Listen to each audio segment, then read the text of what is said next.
La parole est à Geneviève Garrigos. Merci Madame la maire, mes chers collègues. Certains événements nous frappent plus que d'autres et nous nous souvenons des années après où nous étions ce jour-là. Pour moi, c'est le cas du 7 février 1986, où après des mois de manifestations et des dizaines de morts du fait de la répression sanglante, prenait fin le règne des Duvalier, Papa Doc et Bébé Doc, qui ont gouverné Haïti d'une main de fer durant près de 30 ans. Un règne fait de violations systématiques des droits humains, détentions, disparitions, assassinats d'opposants, utilisation systémique des pires formes de torture dont le redouté Jack, dont je vous épargnerai la description. Un règne de terreur propagé par la sinistrement célèbre milice paramilitaire des tontons Macoutes. Un règne de corruption, de narcotrafic, de spoliation par une famille et ses soutiens qui condamnaient les Haïtiens et les Haïtiennes à la violence et la misère. 35 ans plus tard, Haïti est toujours le pays le plus pauvre des Amériques, régulièrement frappé par les catastrophes naturelles et marqué depuis des dizaines d'années par une instabilité politique chronique. La situation s'est encore fortement dégradée ces dernières semaines avec la réapparition du choléra. Dramatique, cauchemardesque, voilà les termes employés par le secrétaire général des Nations Unies pour qualifier la situation en cours. En effet, la résurgence de l'épidémie intervient alors que le pays n'a toujours pas pansé ses plaies résultant des cyclones et tremblements de terre qui ravagent l'île depuis des années, dont le séisme de 2010 se solda par plus de 200 000 morts, 300 000 blessés, plus d'1 million de personnes sans abri, et qui vit l'apparition justement de cette épidémie de choléra. Cette nouvelle crise humanitaire s'inscrit dans un contexte sécuritaire extrêmement dégradé.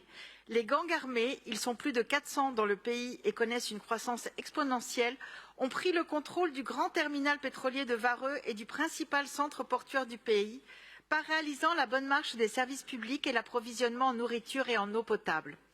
En raison de la hausse des violences et de l'insécurité, de nombreuses familles haïtiennes parmi les plus pauvres n'ont d'autre choix que de boire et d'utiliser de l'eau insalubre, déclarait le mois dernier Bruno Maes, représentant de l'UNICEF en Haïti. Les familles ne peuvent pas acheter de savon pour se laver les mains, les ordures ne sont plus ramassées dans les rues, les hôpitaux sont fermés ou se retrouvent dans l'incapacité de fonctionner. Tous ces facteurs ont fait de Haïti une bombe à retardement pour le choléra, une bombe qui vient d'exploser. C'est une nouvelle aide d'urgence qui nous est donc proposée d'accorder aujourd'hui en faveur de la population haïtienne, alors que le pays pensait en avoir fini avec cette épidémie et annonçait officiellement l'éradication du choléra en février dernier, après 10 ans de lutte de cette maladie qui a causé la mort de 10 000 personnes. Les autorités sanitaires haïtiennes connaissent bien la maladie. Le traitement est simple et efficace, à condition que les patients se rendent dans les plus brefs délais dans un centre de soins pour être hydratés. Toutefois, en raison de la crise du carburant, de l'insécurité et des pillages, les 3/4 des grands hôpitaux d'Haïti ne sont pas actuellement en mesure de fournir des services réguliers. Dans ces conditions, l'ONG Solidarité Internationale sollicite la ville de Paris afin de programmer une intervention dans la banlieue de Port-au-Prince pour l'installation de toilettes mobiles, de points de lavage des mains avec du savon, la collecte des déchets, la sensibilisation des populations aux gestes de prévention contre le choléra et la distribution d'eau potable via un réservoir mobile. La ville de Paris a toujours fait preuve de sa solidarité envers les Haïtiennes et les Haïtiens.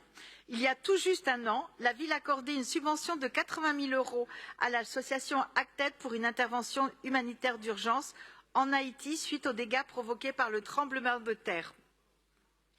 Et l'appel d'urgence que les Nations Unies viennent de lancer, il faut sauver la vie des enfants haïtiens confrontés au choléra, à la malnutrition et à la violence, eh bien, nous a particulièrement touchés. Et aujourd'hui encore, nous sommes à leur côté et espérons qu'un jour très prochain, les Haïtiens et les Haïtiennes trouveront enfin la paix et la prospérité pour lesquelles, il y a 35 ans, ils ont osé braver une dictature et sacrifier leur vie. Je vous remercie.